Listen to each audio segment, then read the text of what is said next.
Ustedes en esta segunda parte ya de la entrevista, para ir terminando con el doctor José La Rosa Sánchez en lo que es la evaluación de la aplicación del Código Procesal Penal. Doctor, usted en el entretiempo de la publicidad me mencionaba algo que es importante, ¿no? En cuanto a la cantidad de casos que se presentan y en cuanto a la cantidad de casos que llegan finalmente al Poder Judicial y que va reduciéndose, digamos, en la cantidad de procesos que van llegando. Efectivamente, ¿no? De ese 60% de casos, solamente 35% llega al Poder Judicial. Hablemos de un universo de 100 casos, solamente 10 casos, incluyendo la cifra negra, 10 casos llegan al Poder Judicial. El resto es solucionado, es resuelto en la etapa previa. Digamos, así es. Tanto en la Fiscalía, en la Policía como en la Fiscalía. Claro. 60% no lo denuncian, un porcentaje es solucionado en la Fiscalía, con medios alternativos de resolución de conflicto penal, debidamente. Yo considero que el trabajo de la Fiscalía en ese aspecto es bueno, pero no está dado a conocer, o sea, no está marketeado, ¿no? Entonces, y llega un pequeño caso de 10 casos de 100, en la que solamente están pasando a juicio 2 casos. 2 casos, que llegan al Poder Judicial. Así es. Lo demás se va quedando por excepciones planteadas por las partes, cuestiones previas, errores en la tipificación, sobreseimientos de oficio, sobreseimientos de parte, ¿no? ¿Por qué? Porque los casos presentados al Poder Judicial son tal cual un estudio de una maestría. Exactamente, tiene que tener una metodología de la investigación jurídica, tiene que presentar pruebas objetivas, idóneas. El señor fiscal, que no tiene en sus manos o medios probatorios debidamente fundamentados, no pasa el filtro y va quedando el caso, ¿no? Precisamente, doctor, en un diplomado de Derecho Procesal Penal que llevábamos nosotros ya hace año y medio aproximadamente, las cifras en los resultados en otros distritos judiciales que ya habían aplicado el Código Procesal Penal anteriormente, daba con los resultados de que una vez que llega al Poder Judicial, o sea que ya pasó la investigación al Ministerio Público y llega al Poder Judicial, prácticamente es en un 95% que ese caso que llega al Poder Judicial va a terminar con una sentencia contra el denunciado. Efectivamente, ¿no? El sistema está planteado así, ¿no?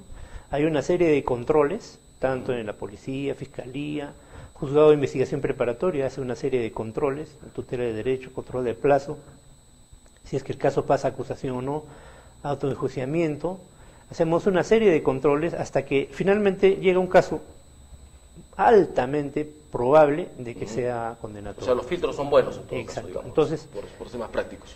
Entonces, la efectividad de un fiscal, por ejemplo, en Chile o en otros países, se establece de que si un fiscal pierde 5 casos en todo el año, ese fiscal ya no deja de ser fiscal y lo destituyen, ¿no? Porque tienen que hacer efectivamente su trabajo, llegan al juicio y a ganador, ¿no? Sí, debidamente garantizada la otra parte.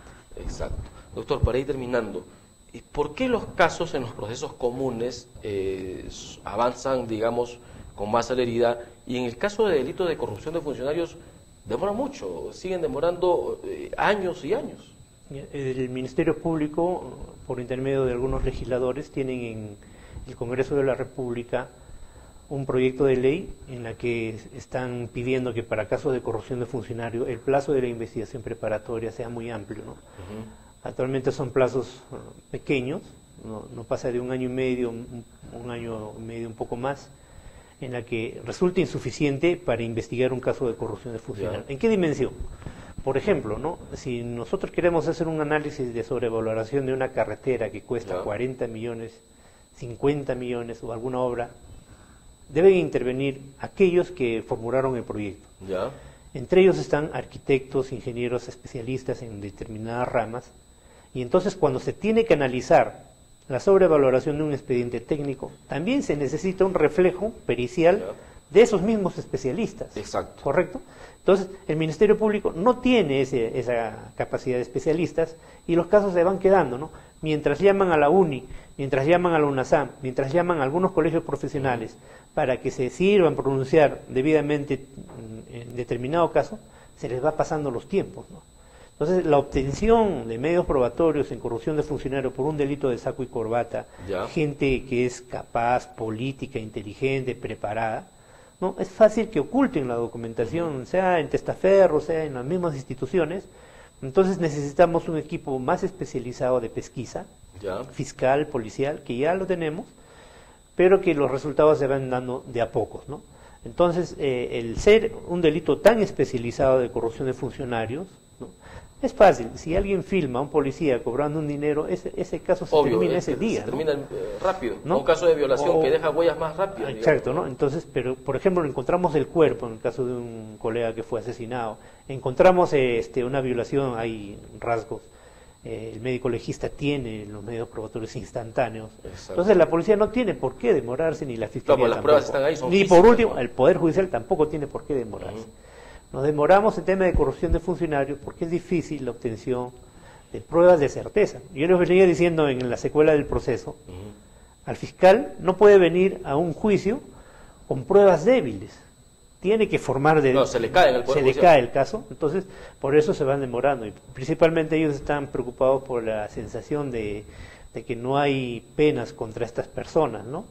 La sensación de impunidad. Exacto. Cuanto más demora un proceso por delito de corrupción de funcionarios, mucho más hay la sensación de que hay algo bajo la mesa también. Así es, pero ya en el sistema procesal penal eso se ha bajado porque las audiencias son públicas y el Ministerio Público también está supeditado a controles, más que todo de la defensa técnica, que son los abogados. Ellos están altamente capacitados para a los fiscales, ¿no? Hacerles una debida un debido control desde su parte, ¿no?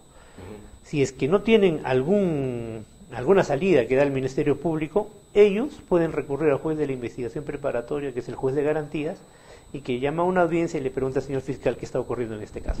Bien, doctor, muchísimas gracias. Yo quiero terminar muy rápidamente nomás con una pregunta de la cual usted también probablemente nos tenga una respuesta, saliendo un poquito del ámbito del Código Procesal Penal. Usted es juez penal, lo cual implica que conoce el tema. Se va a llevar a cabo mañana la realización del sorteo del servicio militar obligatorio, y ya a nivel nacional, hasta el mismo defensor del pueblo ha señalado que quienes salgan elegidos en este sorteo podrán presentar hasta una acción de habeas corpus. ¿Cómo ve usted esta situación? Bueno, el amparo está en transcurso, ¿no? Ojalá claro, que la Defensoría del Pueblo ha presentado. Ojalá que el Poder Judicial se pronuncie para que, como un poder del Estado, dé una respuesta a una coyuntura política, ¿no? Respecto al habeas corpus, el habeas corpus está restringido para el derecho a la libertad. En este caso concreto, a la ilegalidad de un mandato. Si es legal el mandato de un sorteo, no hay habeas corpus que funcione. O sea, mientras esta norma no sea declarada ilegal, quienes sean seleccionados, digamos, tendrían que ir. Efectivamente. ¿Por qué? Porque la libertad como derecho fundamental no es absoluto, no hay ningún derecho absoluto. Si a mí me dicen, señor, estamos en guerra con un país, usted es juez, lo que sea, ¿no? Pero por ley tiene la necesidad de ir a luchar por la patria, tendremos que hacerlo. En este caso concreto, los jóvenes no van a ir a luchar por la patria, pero como Estado necesitamos estar preparados, ¿no? ¿Qué vamos a hacer si es que no tenemos ese contingente?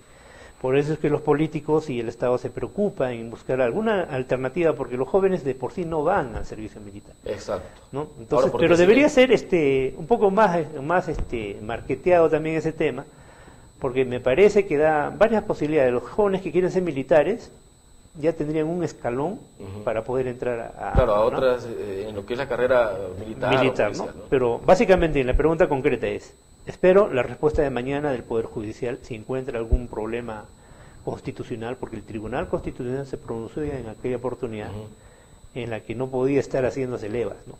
Claro, por supuesto. Entonces, iba por ahí, ¿no? Ahora, el Poder Judicial se va a pronunciar respecto al amparo, que podría una medida cautelar, esperar ahí el sorteo hasta que se resuelva el principal. Y si se produce el sorteo, los jóvenes tendrán que hacer su habeas corpus, como usted dice, pero dudo que puedan tener éxito, ¿no? Las reglas están dadas en un Estado de Derecho, lo aceptaron los congresistas y entonces estamos por ahí. Bien, doctor, muchísimas gracias por su presencia. Hoy vamos a darle una leída a esta revista que, como señalo, tenemos la primicia, ahí está, tenemos la primicia y la exclusividad en estos momentos de tenerlas, que es el documento de evaluación del Código Procesal Penal. Un documento que evalúa los resultados de este Código Procesal Penal, que despertó bastante expectativa y que vamos a leer hoy día con bastante ahínco todo este documento para mañana poder tal vez tener algún comentario con nuestro público. Bien, doctor, muchísimas gracias, esperamos tenerlo en otra oportunidad, tal vez, no sé, de aquí a una semana, 2 semanas luego de algunos análisis que se van haciendo sobre el Código Procesal Penal. Muchas gracias, como no estamos a disposición. Bien amigos, nos ganó el tiempo olímpicamente, con ustedes será hasta el día de mañana, como siempre, Contrapunto, Canal 27, señal abierta, Canal 85, Cable Andino. Estamos también en vivo en la web, www.perucandela.com. Hasta mañana.